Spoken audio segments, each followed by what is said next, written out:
I thank you for coming out to hear my story and the story of some of my friends and some people that came after me.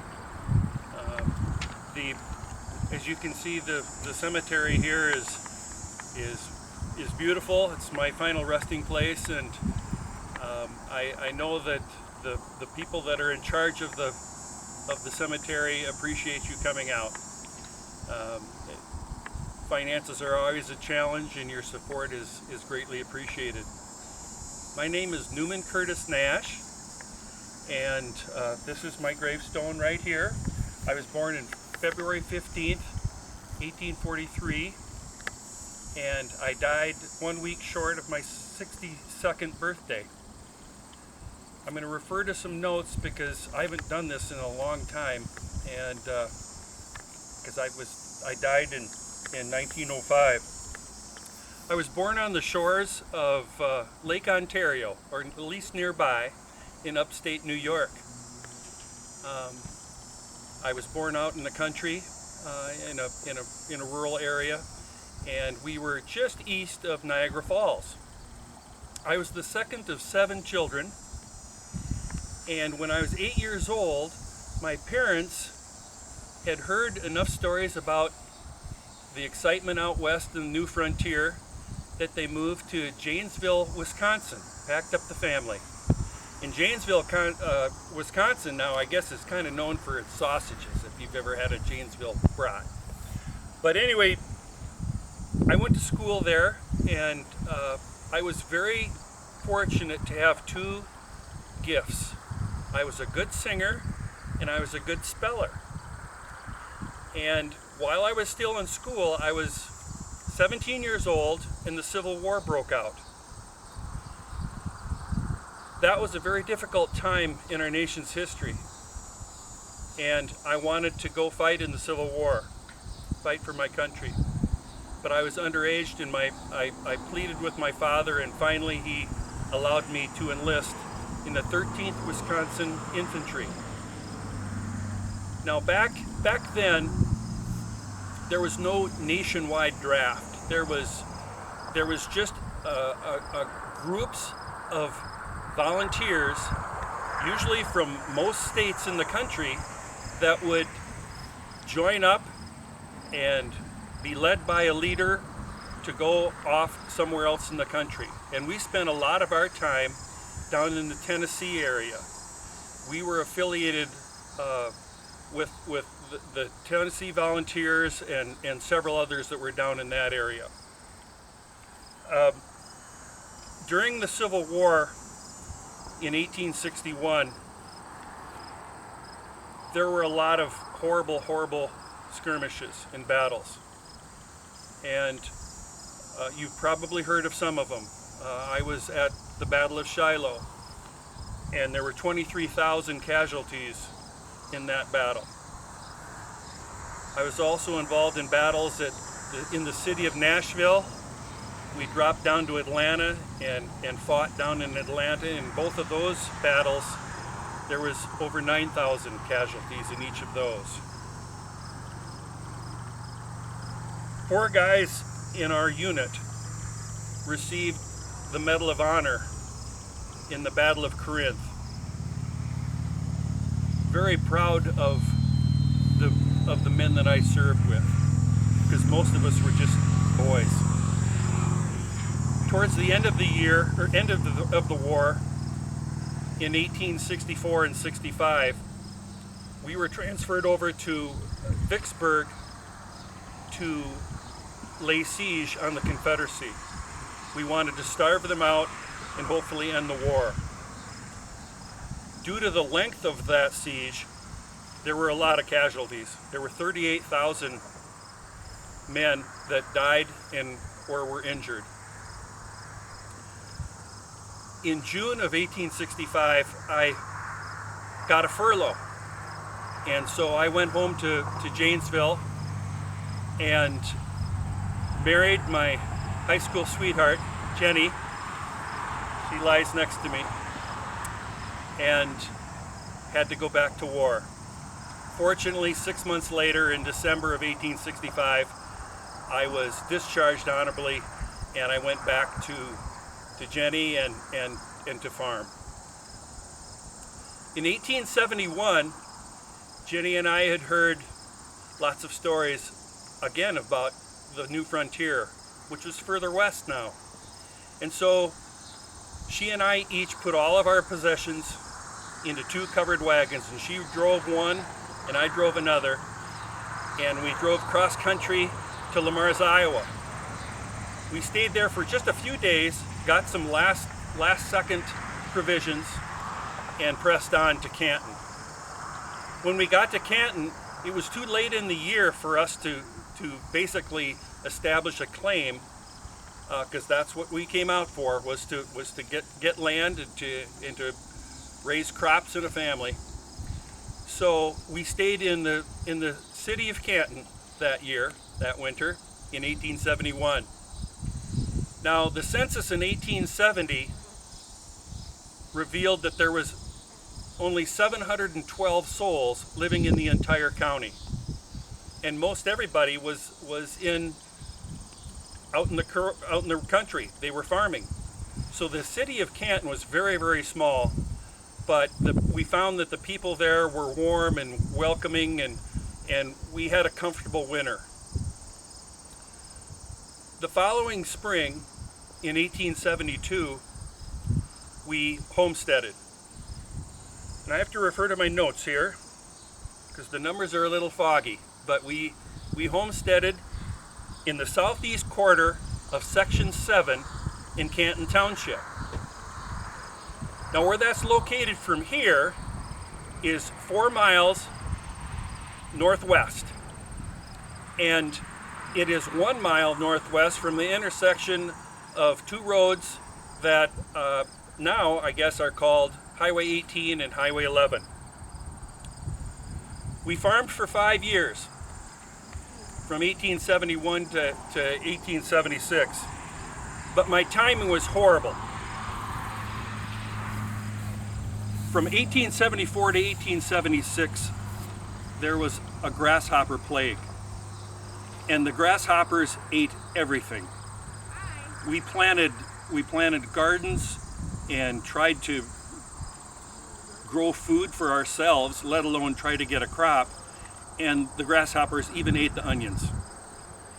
In addition to losing our onions, we lost a lot of neighbors. A lot of folks moved out during that time because it was so tough. We tried to supplement our income in town, and I was fortunate enough to have a bit of a gift of being a carpenter. So I did odd jobs and even built a couple houses. And I understand that one of the houses that I just completed in about, it would have been about 1875, was a house that just recently burned down in 2022. It was the house that was located directly behind Casey's. You call it Casey's, I don't know what that is, but anyway. So if you picture yourself in my condition, I have a wonderful wife, have a couple children already, and we were literally just trying to survive. Fortunately, Arthur Lynn, who was the editor and publisher of the Sioux Valley News in Canton, took notes during the territorial convention that was held in Canton, and there was also several conventions held in Sioux Falls. He must have been a very good note taker, because at the conclusion of the convention, he was appointed to be secretary of the territory. I think now you probably call that a Secretary of State, but back then it was just called Secretary of the Treasury of the territory. Part of the condition to having that job is that he had to live in the territorial capital, which at that time was down in Yankton. He also could not have any control, editorially or financially, of a newspaper if it was going to be printing the legals. Now, legals were very, very important at that time. They were the way that a paper was able to survive back in the 1870s. And the revenue from those legals was critical. So he approached me and said, would you like to buy half of the paper? Well, I'm a farmer. I mean, and a Civil War veteran. I really didn't have any training for it, but I was a very good speller. And he evidently had recognized that and gave me the opportunity. So I bought half of the paper in 1872 in December, and 4 months later I bought the other half. So he was completely free of the Sioux Valley News. I enjoyed writing over the 28 years that I owned the paper. I was a Republican, pretty conservative. I championed temperance. I did not believe in the use of alcohol. I think some other editors and publishers of the Sioux Valley News later, like 100 years later, used to drink quite a bit of beer, but I certainly did not. Because I would call it pretty conservative, I would oftentimes not agree with the local, state, and national leaders. And sometimes I got sideways with them, and there were some uncomfortable times. However, I always slept well at night, knowing that I was doing what I thought was right. Jenny blessed me with two daughters and 2 sons, and they are buried next to me. They all turned out wonderful. We were so blessed. They were successful. They were smart. They were the most important thing in my life. One thing that helped me raise the children properly was I was very involved in the Congregational Church, and I was the director of the Sabbath school. That's what we called it, because it met on the Sabbath. And I would often sing during church and try to promote the church as much as I could. While I was writing, I would love that, but it was very tedious putting the newspaper together. There was no electricity back then. There was no, I think you call it internet, no television, no radio. That was all foreign. The primary source of information for every community was the newspaper. And so it was a very big responsibility, and I took it very seriously. I tried to write colorfully, and I think if you go back and read some of my columns and some of the stories that I wrote, you'll find that I used words that most people could understand, but hopefully everyone enjoyed them. It was very colorful writing, and I did enjoy that. The tedium came to putting the newspaper together. Because there was no electricity, the printing press that I printed the newspaper on was hand cranked, and it had a great big flywheel. And I would get letter by letter out of a drawer, and I would assemble and write the paper by picking the type out. This is an example of letterpress type. As you can see, the R is backwards. Well, all of the letters that I put into place on my board were backwards, but the words were still spelled the same. So I would go through this. This is larger than any headline. The size type that I worked with was 1/10 the size. In other words, it was literally, the characters were this high. And so it would take thousands and thousands of letters, and in between every word there had to be a space.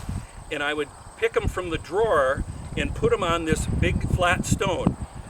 And once I would get a column done, I would lock it up in what we called a magazine, and I would tap it so all of the type was level, and then I would put it on to the printing press by column, and then I would lock it up again. Then when we wanted to print the paper, that flywheel, I'd crank on that flywheel, and it would turn it. It would bring a roller down that had ink, and the ink would come across the letter and put a thin layer of ink on it, and then it would go back, it would retreat. Then the flywheel would keep this machine running, and another roll would come down after I had put a piece of paper on top of all of these different letters of type. And so it would press the letter down with that roller onto the paper, and it would make an impression. Then when I wanted to do, there were basically, a signature is 4 pages. So if you get a piece of paper and you fold it in half, it goes from being 1 page to 1, 2, 3, 4 pages. So a lot of times, these big sheets of paper, we would have to flip them over, there'd be waste, and we'd wreck them, but we did the best we could. Then we would assemble, after the ink had dried, we would fold them all up, and we would put them on our counter, and people would come in, and they would buy the newspaper. Now, our work wasn't done yet, because here we had this magazine that was filled with all these letters. We had to take those letters one by one and put them back into the drawers. And it was tedious. And I did have some help, and the kids did help when I got older, when they were old enough to put them in the right spot. But they had to make sure they put them in the right place. And it was a challenge. Now, to supplement our income those first few years, and to frankly help me pay for the paper, because I'm not going to tell you, but I probably bought it on contract, and so I owed Mr. Lynn some money. So I was postmaster for 4 years, and after that 4 years, I pretty much had the paper all paid off, and in the evenings there really wasn't anything to do. Jenny would sew, and so I would do volunteer work. And I had to write these down so I could remember them, but these are the different volunteer things I was involved with. I was on the school board for many years. I was one of the original trustees for the South Dakota School for the Deaf. I was a Mason, and we met a couple times a week, or a couple times a month. I was also state grandmaster for the Odd Fellows. The Odd Fellows were very, very popular in Canton, in fact, throughout the country. And so it was a big honor for me to be in charge of the state of South Dakota for the Odd Fellows. I was also commander of the Grand Army of the Republic for the state of South Dakota. And the Grand Army of the Republic is a lot like what you have now, I think, is the VFW and the American Legion. Well, the Grand Army of the Republic was for the Civil War veterans. So we would get around, and we frankly didn't talk much about the war, but we just wanted to be around our brothers. An important part of my volunteerism was I was also able to be the secretary for the Old Soldiers Home. And there was a lot of people that were broken as a result of the Civil War, and later the Spanish-American War, which took place in 1898. And so it was very important for me to try to make life as comfortable for those men in their later years. Lastly, I was the 6th president of the South Dakota Newspapers Association. They elected me in 1891, and I enjoyed that work immensely. On election day in 1904, it was November 8th, I felt lousy, and somebody in the office said, Newman, you got to go home. You got to go home and see what's going on. So I went home, and gosh, I just didn't feel good for a couple weeks. And I talked to Jenny, and she said, why don't you go up to Pierre for a change of scenery? So I went to Pierre, went up there, and I missed my family and so forth, and it just wasn't feeling any better, so I came back home. And then somebody said, well, why don't you go out to Evans Plunge? They have these mineral springs that'll make you feel better and cure your ills. So I went out to hot springs, and that didn't do any good. Finally, in December, I heard about a sawbones in, sorry, Dr. Wendt. Dr. Wentz resides down over that way. I went to see a doctor, and he gave me a diagnosis that I had liver cancer. My skin was all yellow, I was jaundice, and we all thought it was kind of ironic because I was so much anti-alcohol all my life, and here I die of a disease that often is caused by alcoholism. Well, 3 months to the day from when I first felt horrible on November 8th, I passed away. But in the weeks leading up, my family was surrounding my bed. I had many friends come and visit me, and this is a very nice stone, but as you can see, my stone is very humble. I never made a lot of money, but with all those friends, I died a rich man.